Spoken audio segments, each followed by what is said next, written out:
I won't forget that morning, not if I live to be 100. I counted the men as they marched out of the yard. They'd hardly slept for weeks. We of the CID had slept even less, but the nightmare that kept us awake was all the same nightmare. That's why we weren't surprised when the commissioner asked us up to the conference room for a bit of a talk. He'd talked to us plenty, we knew that. It didn't help any to know what was ahead of us.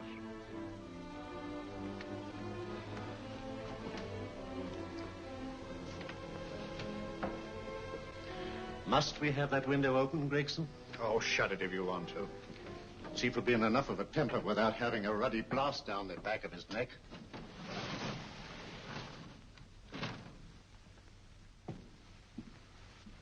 Gentlemen, the commissioner. Stuffy in here.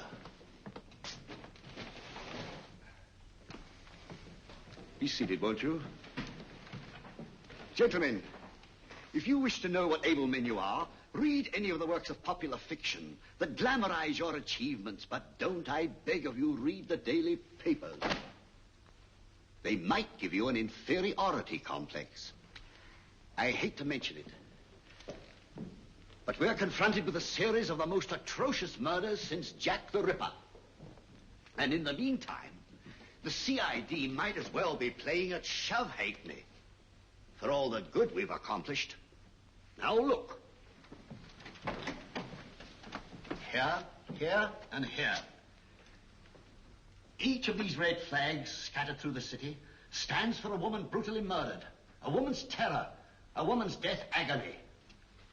These are no ordinary crimes. These are the works of a fiend who kills first and mutilates afterwards. A ghoul who hacks off a part of his victim's body and carries it away with him, a loathsome souvenir of his butchery. 3 women murdered so far, and you haven't turned in one clue. You haven't given me one lead. Here you sit and wait for news of a 4th victim, with your arms folded.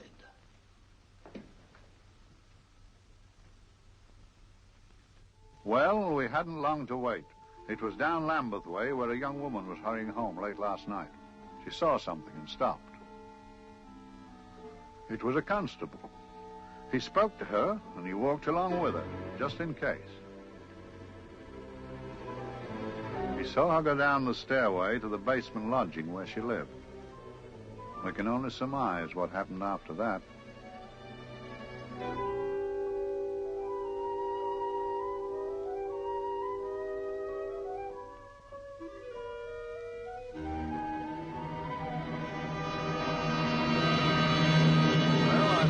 Pride in my pocket and went to see the man who'd so often helped out Inspector Lestrade and myself in the past, Mr. Sherlock Holmes.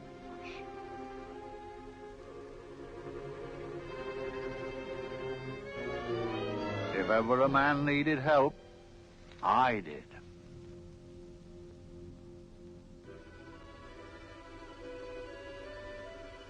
This makes 4, Inspector. 4 defenseless women here in the heart of London.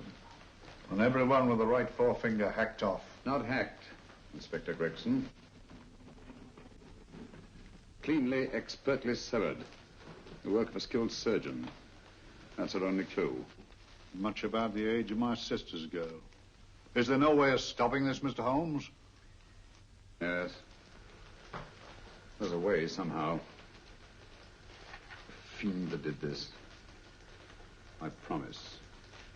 I promise. We've nothing to go on. That's the rotten part of it. We can't get far without knowing the motive. Well, at least we know what the motives were not. It wasn't robbery, nor passion, thanks be, nor yet vengeance. Because they all came of totally unrelated families. Steady, Inspector, steady. Sorry, Mr. Holmes. I don't turn a hair when it's a bloke that can look after himself. A little slip of a thing like that. Yes, it's horrible. Come on, let's get a drink.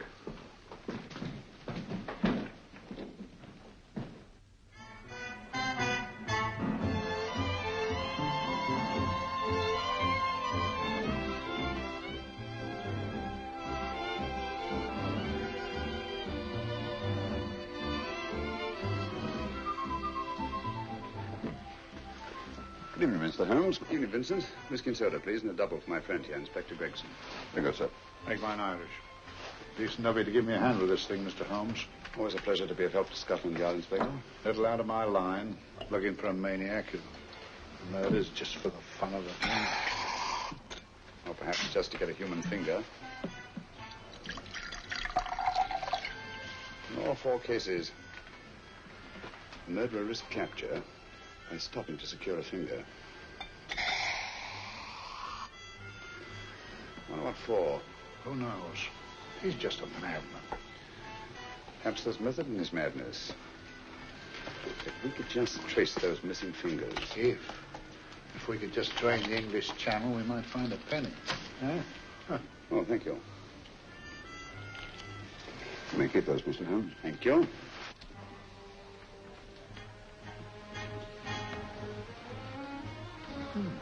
It's a George Fenwick, isn't it? Yes. Is that his daughter with him? Don't be so naive, Inspector.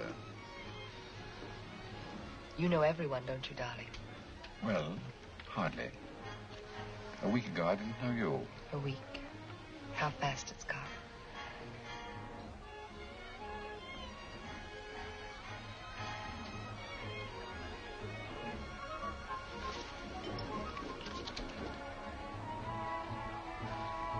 I collect these things. How very quaint of you. Shall we go? Yes.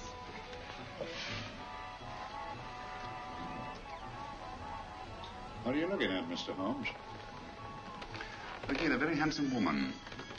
Not drawn to the purple, but giving an excellent imitation. Would you like to come to my flat for a nightcap? Lovely idea. Yes, isn't it?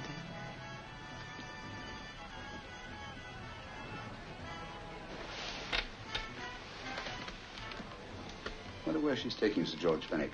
Don't be so naive, Mr. Holmes.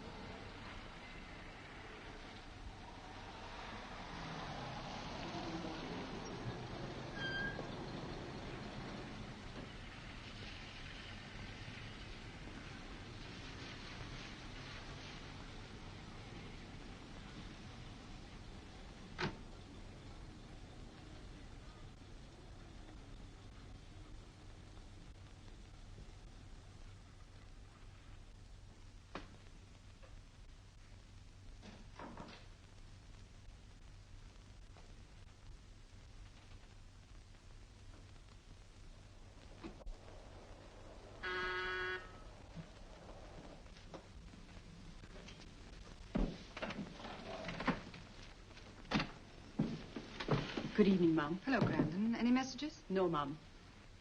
Thank you. Drinks, Grandon. One of your nice surprises. Yes, Mum. I say, you don't mean that... Grandon's a marvel, aren't you, Grandon? Yes, Mum. You wouldn't believe the things she can do. Ah, charming place. Delightful. Really? Do you think so? I'm so glad. Do sit down. Do you mind? Do I mind? What a question. I don't mind anything, really. Except not being with you. Now, you really don't want me to believe that, do you?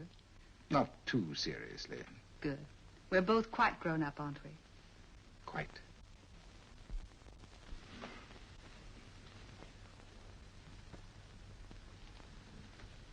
You're a treasure, Grandon.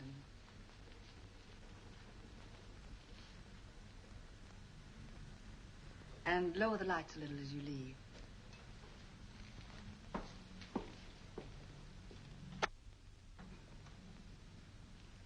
I prefer a more flattering light.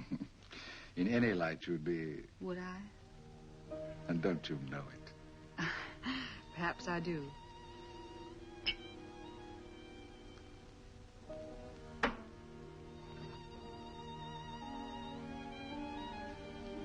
Oh, that priceless woman. You wouldn't believe it, but she's absurdly romantic. She loves dreamy music, and she thinks that we... But we do, don't we? Do we? Well, it's rather soothing, restful. Yes. And we all need rest at times. like tired children who played too long. You've played with wooden soldiers, I suppose. Funny. Hadn't thought of that for years. Toy boats were my special joy. Anything I could set afloat anywhere. Like this. And this. Toy boats sailing into the Never Never Land. The land of beautiful dreams. Look. Look, odd, isn't it, how the light is reflected? Little specks of light that move and move. Like stars on a slowly moving stream. You know, Holmes, I'm very sensitive to atmosphere. No? Yes, I can tell by the feel of this room there's been a murder committed here. It may interest you to know, my dear fellow, it was the other side of that door at the foot of the stairs that the poor girl was murdered. If only I could find it. Find what? The one thing these unfortunate victims have in common that might give us a motive for these murders. There must be something. Another Jack the Ripper, if you ask me, a homicidal maniac. No, Watson. In the case of Jack the Ripper, there was one thing in common. His victims were all from one walk of life, living in the same section of the city. In this case, the murderer chooses his victims from all walks of life and from different sections of the city. No, my dear fellow, this is not the work of a homicidal maniac. It's something infinitely more sinister. You mean the creeps? What on earth are you talking about? Watson, I'm convinced that these murders are only incidental to some larger and more diabolical scheme. That may be, but why the severed fingers? The answer to that question, my dear fellow, is our only hope of solving these mysteries. Dear sister, I am so happy. I had such a lovely holiday at Brighton with you and Alf. And I'm looking forward to being with you again. Poor little thing. Sort of raises a lump in your throat. I can picture her sitting here happily writing this letter. And I'm not bit realizing that she's shortly going to her death. Hello? Gregson. Oh, there you are, Mr. Holmes. I've been looking for you everywhere. What's happened? Murder in Edgware Road, not half an hour ago. Woman? Yes. And the right forefinger cut off clean.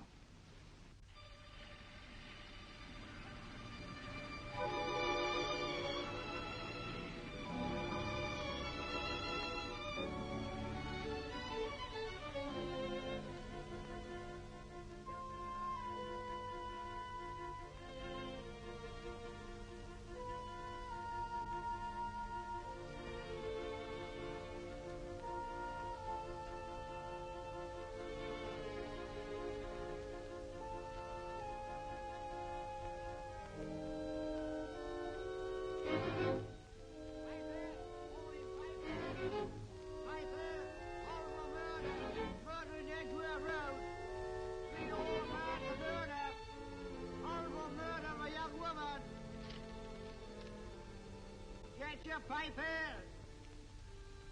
Horrible murder, paper, all about the murder. Morning paper, all about the murder, paper, horrible murder. Another young woman found murdered, paper, sir. Horrible murder, paper, paper, read all about it. Get your paper, murder in Edgware Road. Horrible finger murder. Shocking murder. Murder in Edgware Road. Horrible murder of a young woman. Read all about the murder.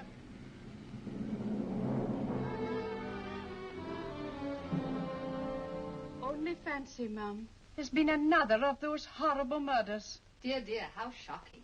Yes, Mum. I really don't feel quite safe here myself. Oh, dear.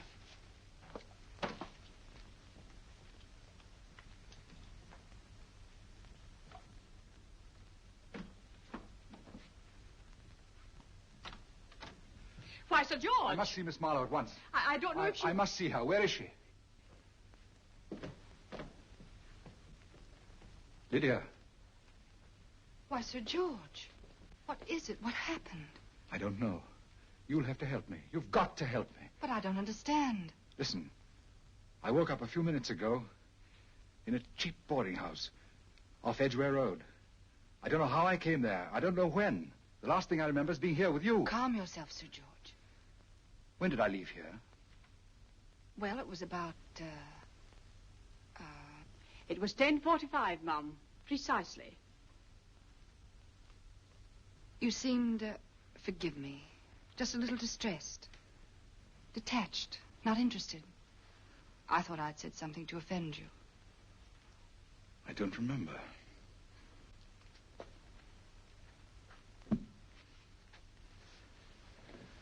I can't remember. Tell me, has this happened to you before? Before? Well, there is such a thing as amnesia, you know. If it was 10:45 when I left you, it was 9 this morning when I woke. Over 10 hours lost. 10 hours that I can't account for. And in my pocket when I woke, I found... Here in my pocket. That isn't... Oh, it's not for you, of course. It can't be. Excuse me, Mum, but there's a man asking to see the gentleman. Send him away. Yes, Mum. No, please. I'll see him.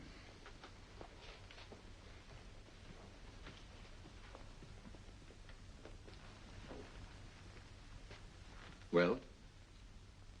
Delightful room. Not much like the place you woke up in this morning. You followed me here? Yes. Are you a detective? Oh, no. Quite the contrary. Don't be afraid, Sir George. You know my name? Oh, yes. A very old and highly honored name. And being the bearer of such a name, and also a very wealthy man, I thought you might care to possess yourself of this trifle. Rather than let it fall into the hands of the police. It is yours, if I'm not mistaken. The initials, GF. Where did you get this? It came out of your pocket. I saw it fall, but you never noticed. You were very busy, bending over something with a knife. Then you put something in your pocket.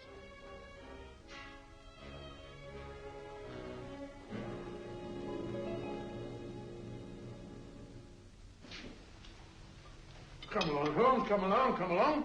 How many more talismans, I tell you? You're missing a treat. This is delicious. Little jam tarts to follow. Aren't you tempted? You and your flesh pots.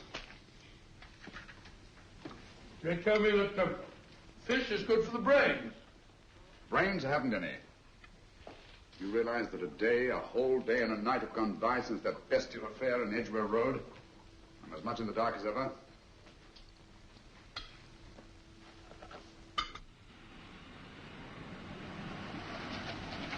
Hello, here comes a client, unless I'm very much mistaken.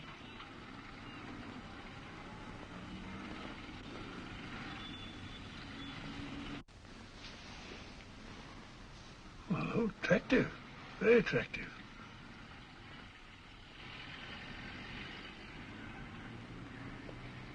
Obviously, she left home under the stress of some very great emotion. How do you know that? She isn't wearing any gloves. A startling omission in a young lady of fashion. No, she didn't put her coat on. Open car, too.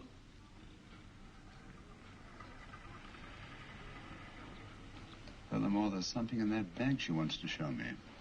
What makes you say that? The bag doesn't match her dress, indicating it was picked for size rather than style, to accommodate some bulky object. You amaze me, Holmes. Not to mention, my dear fellow.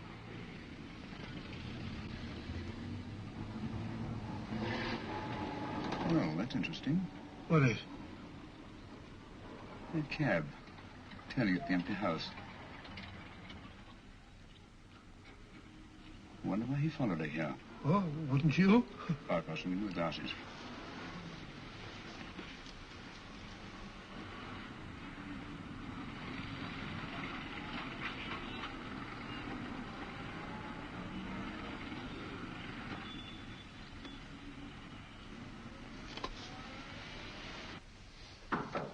Well, we shall soon know. Yes, Mrs. Hudson? It's a young lady, sir. Most urgent. Ask her to come in. Go right in, miss. Mr. Holmes? Yes, this is my friend, Dr. Watson. How do you do? How do you do? Mr. Holmes, you must excuse me, please. Yes, well, won't you sit down? Come along. May I? It's quite all right. Thank you.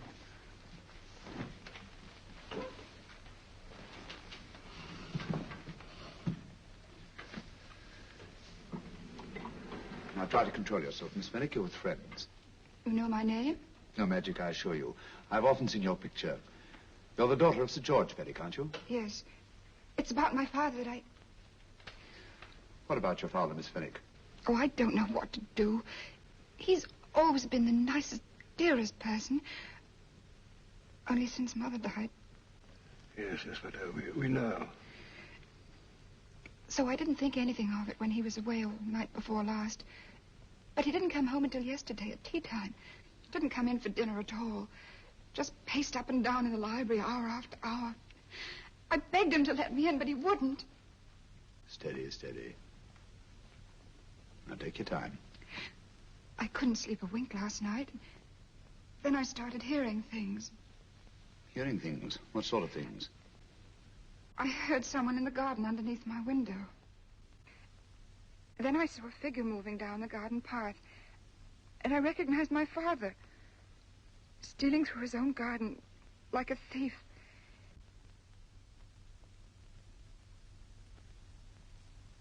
He had a spade in his hand. And he stopped by the greenhouse where he started to dig. This morning, at daybreak, I stole out into the garden and found this.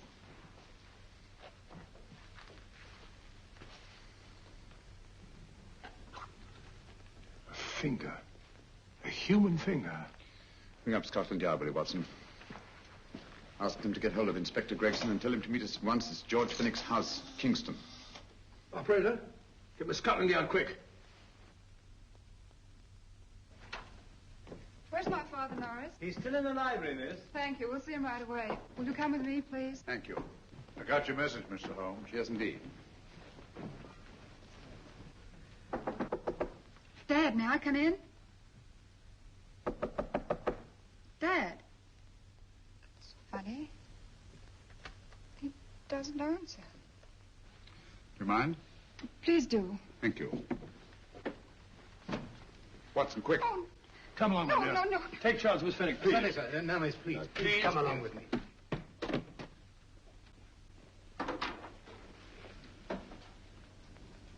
Dead? Yes. What do you make of it, Doctor? Shot in the back, between the second and third ribs. The bullet undoubtedly had penetrated the heart. Look at the powder marks on his coat. I was afraid of this. What do you mean? Don't you remember the man in the cab who followed Miss Fenwick to Baker Street? Well, you don't think he had anything to do with it, do you? I think it's reasonable to assume that he tipped off someone that I'd been sent for. Sir George has obviously been murdered to keep him from telling me what he knew. What was the weapon used? Small caliber revolver, point blank range by the look of the wound. The murderer came in through those French windows. The mud from the garden he brought in on his boots. Sir George must have surprised the intruder. Passed the room to him here. What follows we can't tell. But from the location of the wound, I'd say that he turned his back for a moment, and as he turned, the muzzle of the revolver was placed between his ribs and one muffled shot fired. And you mean to say he kept on going, even after he was shot? There's no doubt about it. Look there. The trail of blood leads us back to the desk. Something Sir George was after. Something. I know. He was trying to summon help, poor chap. I don't think so, Watson. There's the bell pull by the fireplace.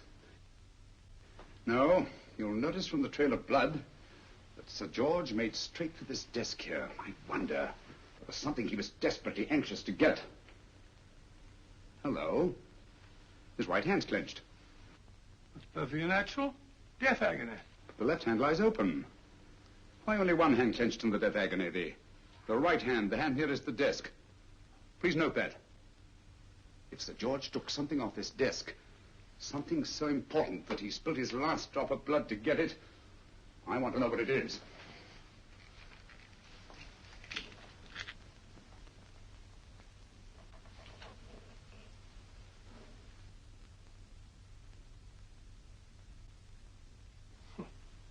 Nothing but an ordinary match folder. Where does that lead us? I imagine to something very important, Gregson. This match folder's from Pembroke House. Why shouldn't it be? He was there, you know. We saw him yesterday. Yes, but the effort he made after he was shot to get hold of this match folder.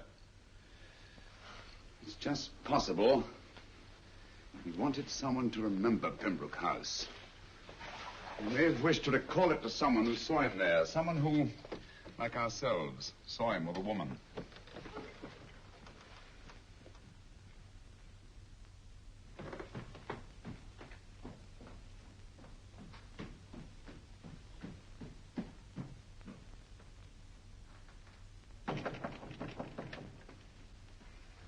Come in.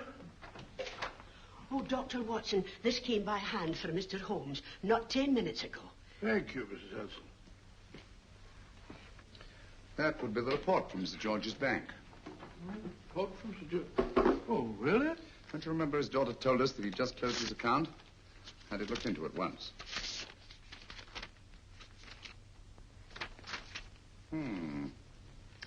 He drew out his entire balance in cash, nearly £10,000, yesterday, just after that young woman was murdered. What does that suggest to you, Watson? That he paid it out to someone. Precisely. I smell the faint, sweet odor of blackmail. You don't think he paid it out to someone who saw him murder the McLean woman? Sir George never murdered anyone. But he did have that woman's finger, and he empty did have and pay out a lot of cash. That's the terrifying part about blackmail, Watson. The victim is afraid to fight the accusation, no matter how false. Once the accusation is made, his name is smeared, and sometimes his life is ruined. Well, Sir George didn't commit these murders. What fiend did? I rather think they're not the work of any one man. Oh, come, Holmes. You don't expect me to believe there's a whole organization going about killing people and chopping off their fingers. No, it's possible, quite possible. Well, whoever's behind all this thing must be out of his mind. On the contrary, my dear fellow, if my assumptions are correct, this little scheme has behind it the most brilliant and ruthless intellect the world has ever known. You don't mean Professor Moriarty? I do. Oh, steady, Holmes. You've got him on the brain. This is the third time in as many months you've suspected him of unsolved crimes. He's dead, you know. Is he? Is he? You know he is. He was hanged in Montevideo, well, over a year ago. I know that someone was hanged in Montevideo under that name. But I'll stake my reputation that Moriarty is alive and here, now in London. Hello? Yes, but Dr. Watson, wait a minute. You me? Well, yes. This is Dr. Watson speaking. No, I'm afraid I've retired. I don't practice anymore. What? Oh, that's a different thing. An emergency case. Well, just a minute. Yes? Yes, well, see, she's not moved. Remember that? Don't touch her till I get there. Fractured case in the Cardinal's Mews. Heavy woman. 14 stone. Look at dust. 14 stone. Just the sort of person who would hoist herself up on a stool to feed the canary. There ought to be a law against fat people keeping little dicky birds. Well, so long, old man. I shan't be very long. Haven't used that bag since I bought little Amelia. What's her name in the world? She grew up to be a very unattractive child. Oh, who wouldn't with a name like Amelia? Oh, Amelia. Amelia.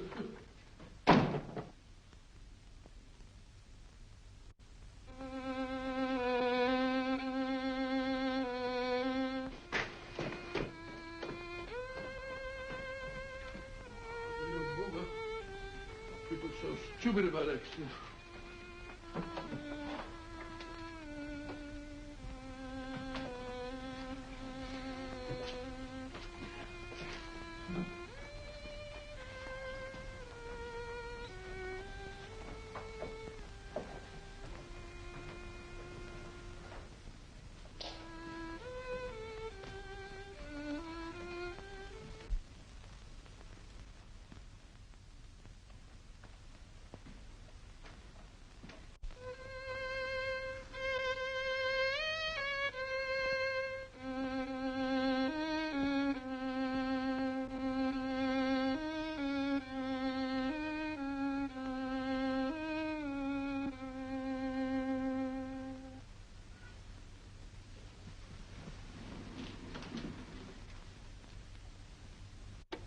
Oh, Professor Moriarty.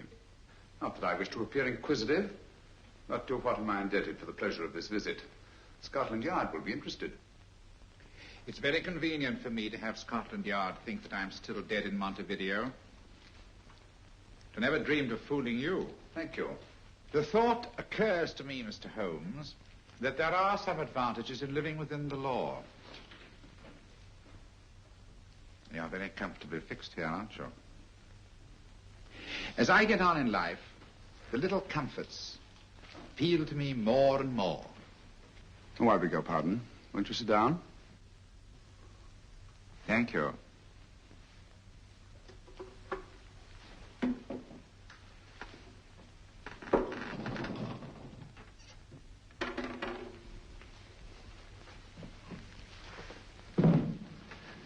And now, Professor Moriarty, what can I do for you? Everything that I have to say to you has already crossed your mind. And my answer has no doubt crossed yours. Yes, final? What do you think? I shall not rest until you are hanged for the finger murders. You've no proof, you know. No, not a shred. But I have you. I could turn you over to the police here and now. You could. But if you did, you'd never see Dr. Watson again. Oh, the telephone call. Quite. I rather assumed you had taken some such precaution. Or I should have snatched up a revolver and indulged in a fit of heroics when you came in. Very smart, aren't you? Not smart enough. Or I should have anticipated you. But if any harm comes to Dr. Watson, I shall seek you out. I shall not rest until I find you, and when I do... No harm will come to Dr. Watson this time. But I can't answer for the future. Mr. Holmes, I should strongly advise you to drop this case. Don't be silly. Think it over. We've had many encounters in the past. You hope to place me on the gallows. I tell you I shall never stand up on the gallows. But if you are instrumental in any way in bringing about my destruction, you will not be alive to enjoy your satisfaction. And we shall walk together through the gates of eternity, hand in hand. What a charming picture that would make. Yes, wouldn't it? You know, I really think it might be worth it.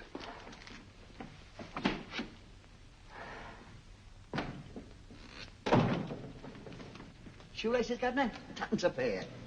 And strong enough to hang yourself. How many more times must I tell you I don't want your filthy shoelaces or your company? Shoelaces, Governor? Blasted impertinence. Run along, my good man, or I'll give you in charge. Shoelaces, Governor? Shoelaces, Governor? Help a poor bloke. What's only got one arm? Any luck with Mr. Holmes? You can read his obituary in tomorrow's papers.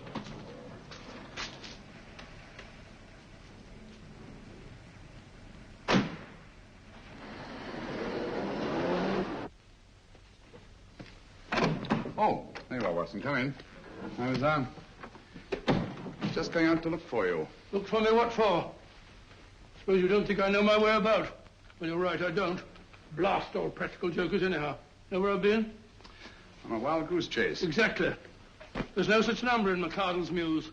Some fool's idea of a joke. Did you see anyone? No, nobody especially. Only a whining old idiot selling bootlaces. Persistent beggar, wasn't he? Stuck to you like grim death. Huh? How do you know? And finally left you for someone who looked like Vera Pickings. Someone, my dear Watson, was Professor Moriarty himself. What? He's just called on me. Moriarty here and you let him go? But you must be out of your mind. Why? Well, he bluffed me into believing that he was holding a friend of mine as hostage. Friend of yours who? Oh, nobody very important, just a fat, lazy fellow. Medical man, I believe. Medical man? Do I know him? Yes, I think you do. A fellow by the name of Watson. Watson, never heard. Who, me? I'm afraid so, old fellow. Your street hawker's job was to do away with you in a certain contingency. And you let Moriarty go? Because of me? I had no choice. I can't afford to lose you, old fellow. Well, it's very decent of the old chap, I must say, but... I wish you'd nabbed him. We shall, never fear. I know the motive for the finger murders. All I have to find out now is the method used with the blackmail victims. Method? Yes. How does Moriarty get them to the scene of the crime? How does he plant those severed fingers on them? And how does he scare them into believing that they may have committed those atrocious murders themselves? Curious.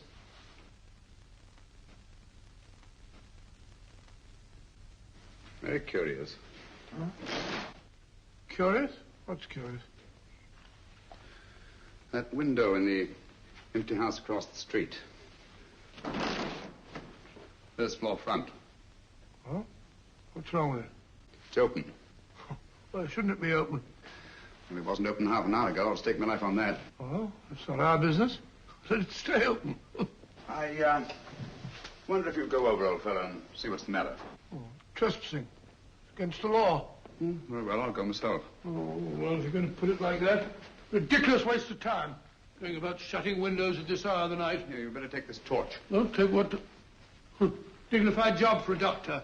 Dr. Watson, the torchbearer. And what do you propose to do? Sit in a comfortable chair, I suppose, and read a good book? That's a very good idea. Yes, a very good idea.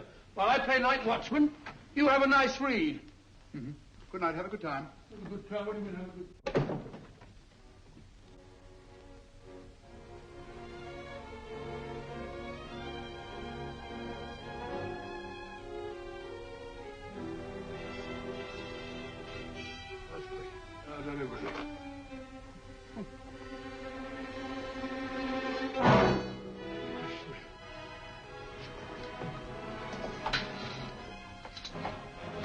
For? Oh, umbrella stand. Pretty little thing to keep about the house. Must have been a pet.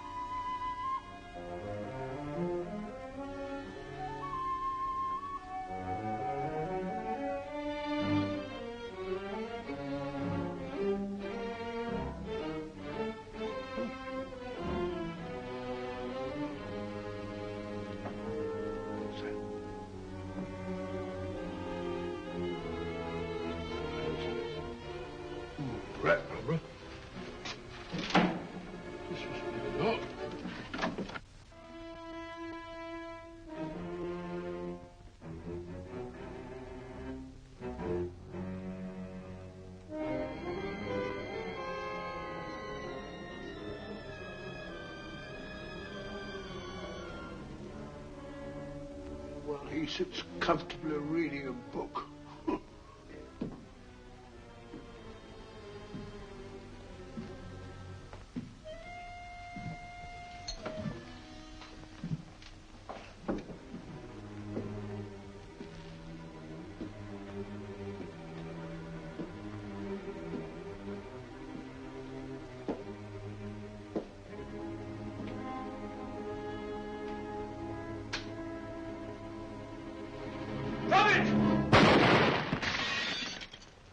He killed Holmes!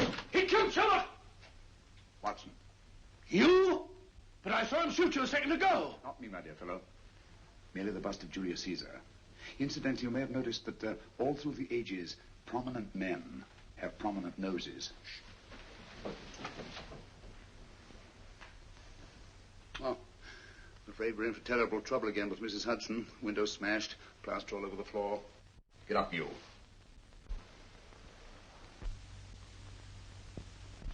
Corporal Williams, Middlesex Regiment. Discharged from the army as physically unfit. Papers seem in order.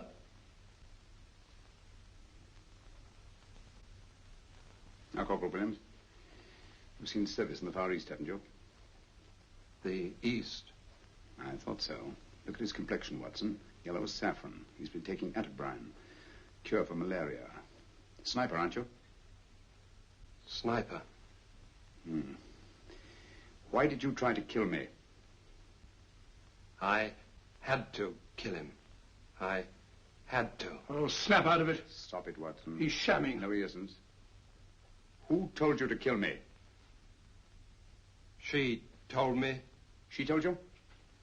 She told me I couldn't miss. Well, luckily you did miss, you murderer. He isn't a murderer, Watson. Listen, Corporal Williams. She told you you had to do it, didn't she? I had to do it. I've got it, Watson. I've got it. Got what? The method used in the finger murders. Well, what is it? Hypnotism, my dear fellow. Hypnotism. And it wasn't against his nature. That's the devilish part of it. They picked a man for their purpose whose job was sniping. Who are they? Professor Moriarty and his finger murderers. Williams spoke of a woman. I think you'll find that she asked him home tonight for a drink. Nice quiet rooms, soft lights, music. You got it all pat, Mr. Holmes. What's the lady look like? Oh, up 30, nice figure, blonde, lustrous eyes. Oh, really? Got a phone number? Oh, so? Williams will give us her address. Look after him, Gregson. Don't let anyone come near him. He's our key witness in the finger murders. Well, I hope you're guessing right, Mr. Holmes. Get up, Williams. Now, go with Inspector Gregson anywhere he tells you. Come on. Yeah. Ring me as soon as he comes to himself, will you? I will. Good night, gentlemen. Good night. Well, if you believe that fellow Williams was hypnotized, I suppose you think Sir George Fenwick was hypnotized, too. Yes, I'm quite sure of it. Have a cup of tea? Thanks, old boy. Nothing to eat. But why didn't these people make Sir George do the murder himself? Because they didn't want to get him hanged. They wanted to blackmail him. Well, who do you think the actual murderer is? One of Moriarty's gang. A diabolically simple technique. Kill a woman. Yes. But why cut off the fingers? My dear fellow, don't you understand? The severed finger is what links the blackmail victim to the murder. He wakes, finds the grisly thing in his pocket. He doesn't know how it got there. He's no idea that he's been hypnotized. For all he knows, he may have committed the atrocious crime during some dreadful lapse of sanity. In that state, when he's utterly demoralized, the blackmailers take over. Is that it? Undoubtedly. You see, they swear that they saw him commit the murder. And, being human, the victim will pay anything rather than stand trial on a charge that will make his very name loathsome. Oh, it all fits in if you believe in hypnotism. Yeah. The only possible explanation. You think the hypnotist is that woman with the blonde hair, the lustrous eyes, the woman you invented? I didn't invent her. I saw her. What on earth are you talking about? That woman, my dear Watson, was with Sir George when he left Pembroke House. I saw her there. I shall see her again, and Williams will lead me to her. That's why it's so important to keep him safe. He will identify her.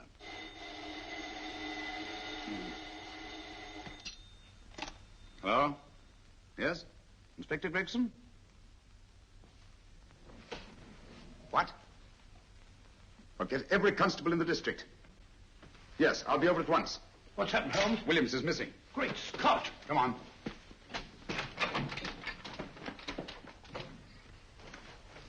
Lorry crashed into Gregson's car. During the confusion, Williams disappeared. Escaped, eh? No, kidnapped. To keep him from talking when he came to. You don't think that Moriarty... Moriarty? Anything is possible.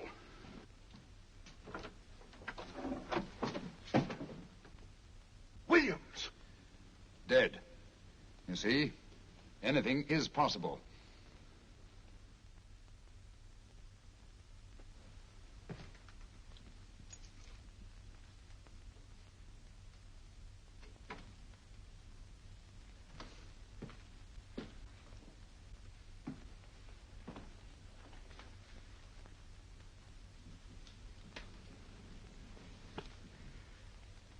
Oh, good morning, Professor Moriarty. You startled me. I'm dressing another dolly, a dear little nurse. Is there anything wrong with your finger? Just a splinter.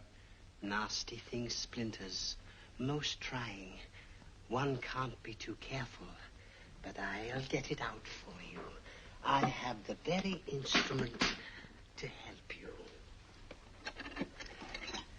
Sharp enough to split a hair.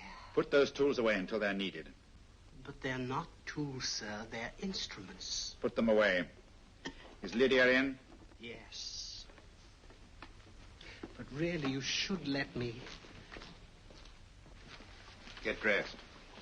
Holmes and Watson just left Baker Street for the Mesmer Club. Mesmer Club? The meeting place of all the top hypnotists in London. Do you suppose that Mr. Holmes is onto our method? If he suspects, it's merely a suspicion. It's our business to see that it ends there. I hope you're right. Williams passed away before he could talk, remember? What do you want me to do? Go to the Mesmer Club, meet Holmes, and induce him to come back here. Isn't that a bit dangerous? Every meeting with Sherlock Holmes is potentially dangerous. However, you say he didn't see your face at Pembroke House. And how would you suggest I get Mr. Holmes to accompany me here? Kidnap him? Oh, no. Holmes has one weakness, his insatiable curiosity.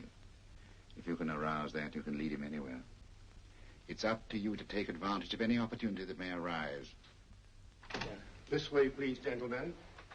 I'll tell Dr. Onslow that you're here. Thank you. And this is the Mesmer Club. If you ask me, hypnotism is a lot of mumbo-jumbo. Oh, come now, Watson. As a medical man, you must admit that hypnotism has its place in modern science. That may be, but 90% of hypnotists are crooks of the worst kind. Nothing more than a lot of charlatans exploiting weak-willed morons. Ah, Dr. Onslow, I believe. Happy to meet you, Mr. Holmes. Your brother Mycroft suggested I might be of help to you. He's a valued member of our little group of charlatans and crooks. Oh, beg your pardon, sir. I didn't know you were listening. Behind the curtain. My friend, Dr. Watson. Oh, delighted. How do you do? I wonder now. You see, we're in the midst of a little experimental session at this very moment. If you'd care to join us. Oh, certainly. That'd be very instructive. Oh, well, will you follow me? Thank you. In treating his patients. But today, the therapeutic value of hypnotism, as we now call it, is conceded by innumerable physicians. Especially is of value in surgical cases where the administration of local or of general anesthetic is inadvisable. Inadvisable poppycock. For the sake of latecomers, I may say that I have placed this subject under profound hypnosis. In this condition, he can feel no pain, even under applications which normally would be excruciating. Excruciating? You excuse me, please. Carter, you are having a peaceful sleep. You feel nothing.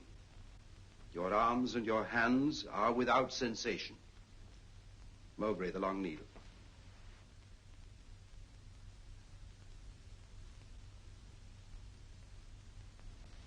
Carter, give me your right hand.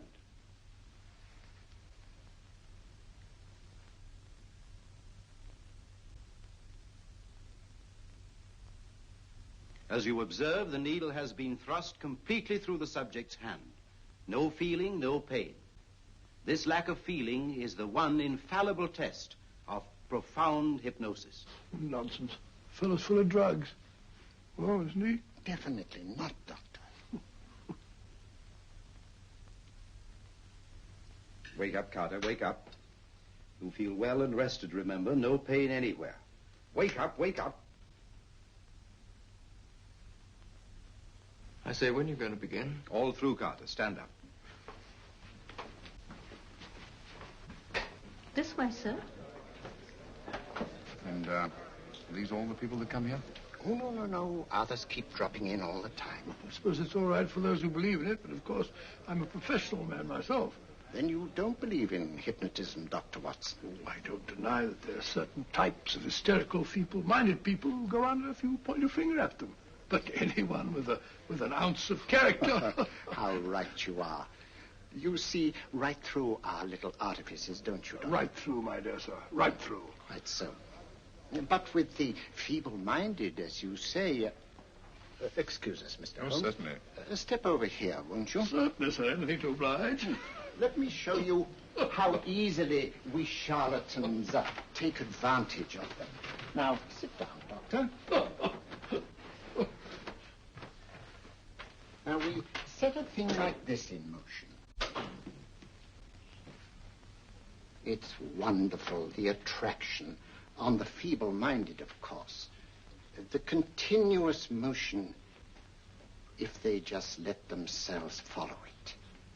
Of course, you could stare at it till doomsday, Dr. Watson, with no effect at all.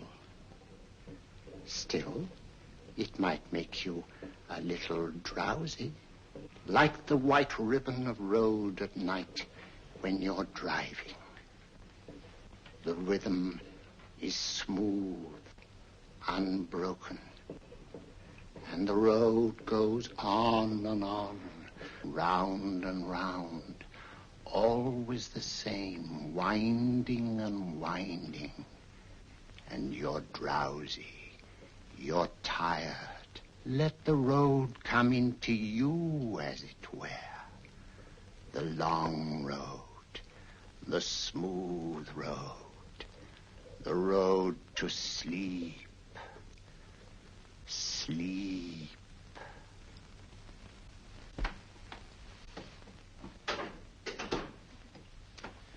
Open your eyes. Stand up. Turn around. And now, Dr. Watson, you're on a holiday in Scotland. The country is amazingly beautiful. We're coming to a stream. It isn't deep. Better take your shoes and socks off.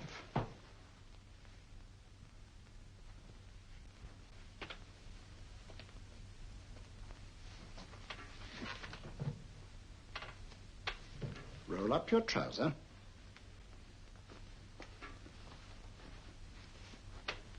That will do. The other leg is waterproof. Turn around. Mind the pebbles.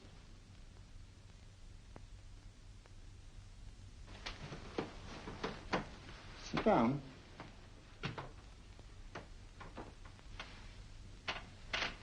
Wake up now.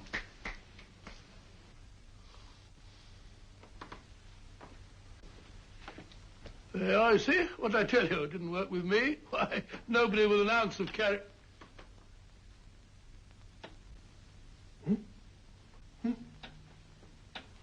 I think you'll need these.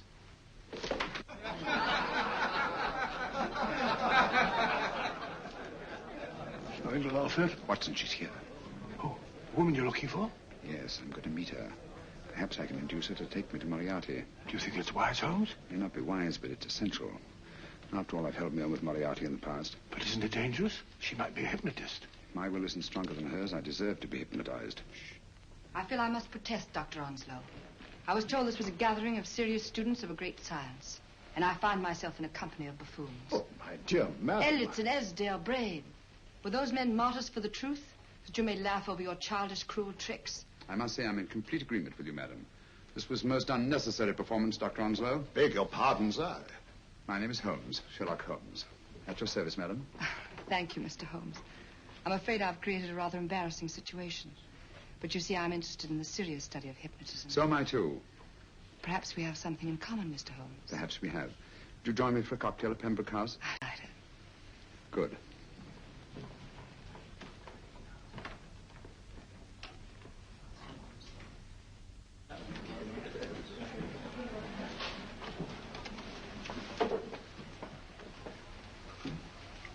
Thank you. I didn't know there was such a pleasant place in London. It was so nice of you to suggest our coming here. I thought a little pick-me-up would do us good. You mean you thought I looked... I like the way you look. Thank you. I suppose I did lose my head a little at the Mesmer Club. But you see, hypnotism is almost a religion with me. I know so well what it can do to help and heal. And I can't bear to see it used for trivial purposes. I know very little about it. That's why I went to the Mesmer Club. You see, I'm rather puzzled just now with the case that I'm working on. How fascinating. Tell me about it. It's the murder of Sir George Fenwick. Fenwick? Who's he? Quite a well-known figure. Odd now I come to think of it. Last time I saw Sir George was here at Pembroke House. Strange. Yes, isn't it? He was sitting, I believe he was sitting at this very table. Cigarette? Thanks. Do go on. There was a charming lady with him. He was lighting a cigarette.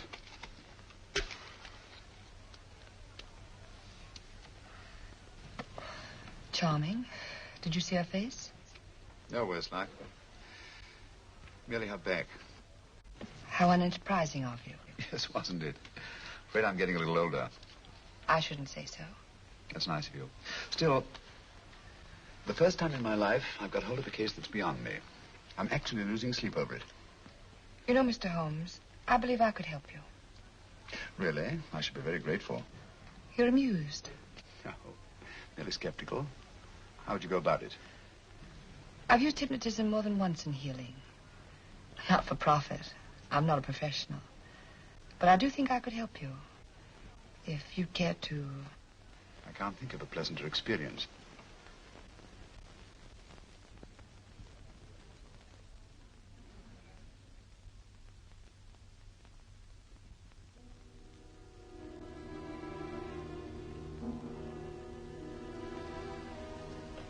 Low lights, music, is that all there is to it? You must relax, Mr. Holmes. I'm afraid you're a rather difficult subject. So I thought perhaps a little help.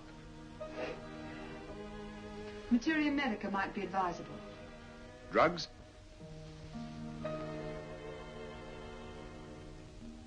No, I'd rather not, if you don't mind.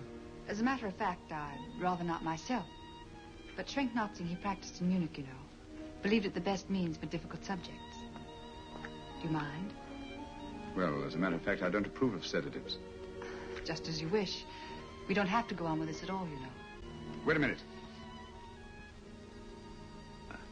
Wait a minute. All right. I'll take a chance. It's really quite harmless. What is it? Cannabis japonica, an oriental soporific. You'll need water.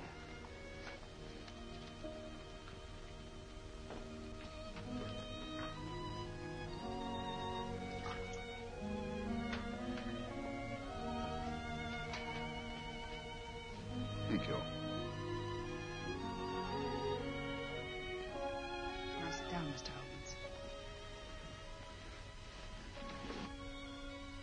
Holmes. You'll feel yourself growing drowsy. Don't fight it. Give in to it. Because you do want to sleep, you know. Just fix your eyes on this one white flower floating on the water. Empty your mind of every other thought. Follow the motion of the water. So smooth. Not a ripple. Waters of forgetfulness.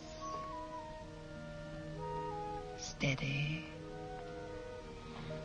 Deep. Strong. Strange, isn't it? How the light is reflected. Little specks of light that move and move.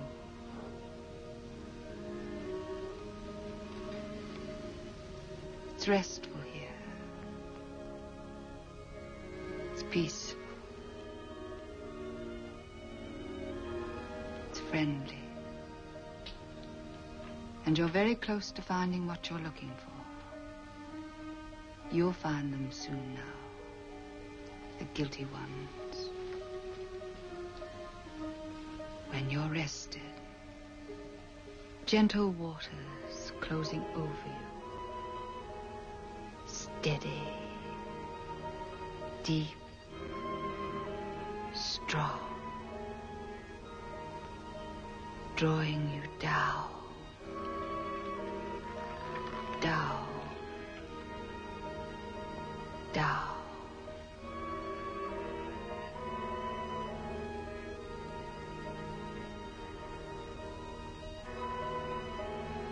Sleep.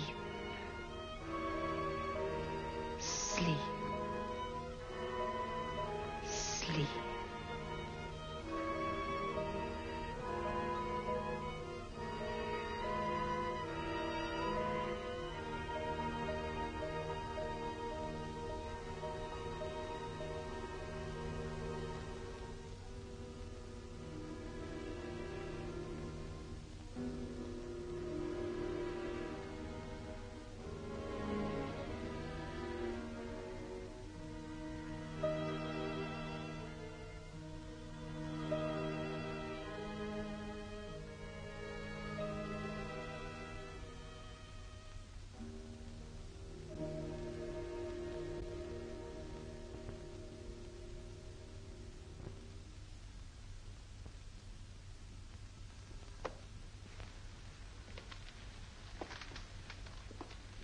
Here he is, Professor Moriarty.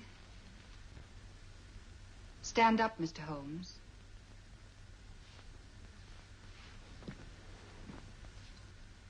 Open your eyes.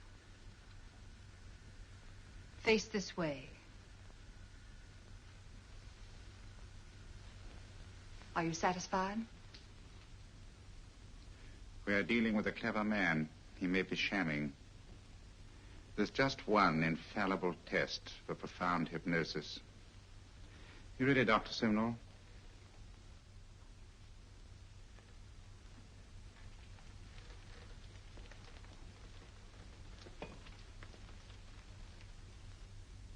That will do, Doctor. He couldn't fake insensibility to the knife. I congratulate you, Lydia. Turn round, Mr. Holmes. Now walk to the desk.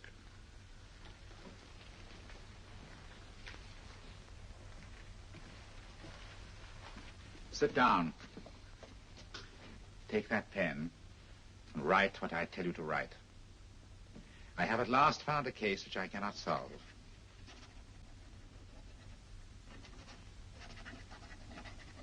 I have outlived my usefulness. Therefore, I have decided to end my life.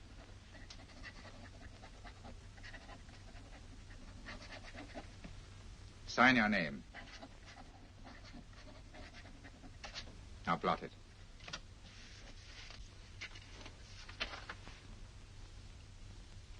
Fold it up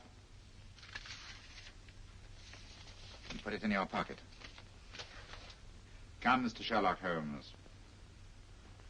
Go out onto the terrace.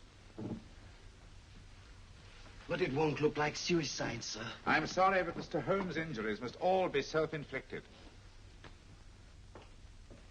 Let's walk a little, Mr. Holmes. It's so pleasant here in the garden. Just step up here onto the terrace. It's a nice, broad terrace. Now turn to the left and walk slowly to the end of the terrace.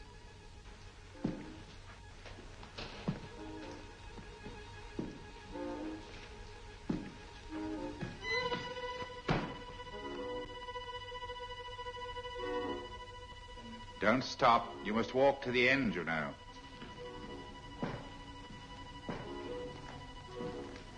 The end leads to an open doorway. You can pass through it in perfect safety. In the room beyond the doorway, you'll find what you've been looking for.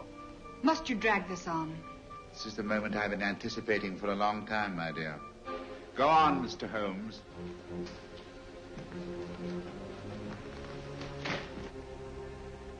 Through the open doorway, you will find the man responsible for the finger murders and the death of Sir George Fenning. Professor Moriarty. Holmes! Stand still.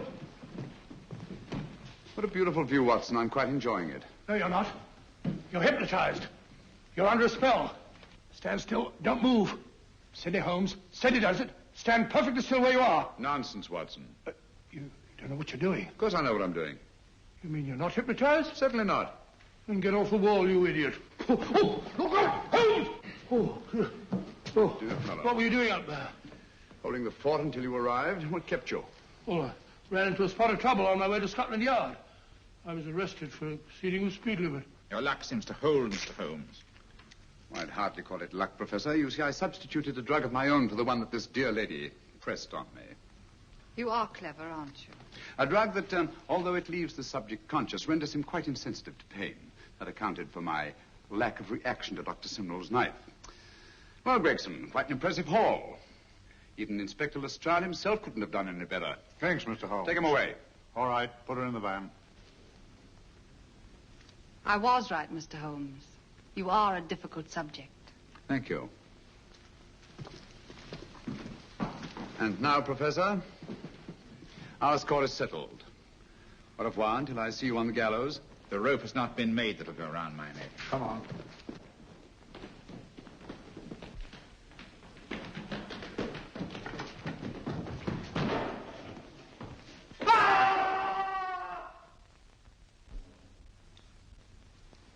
I'll take care of things, Mr. Holmes. Thank you, Inspector.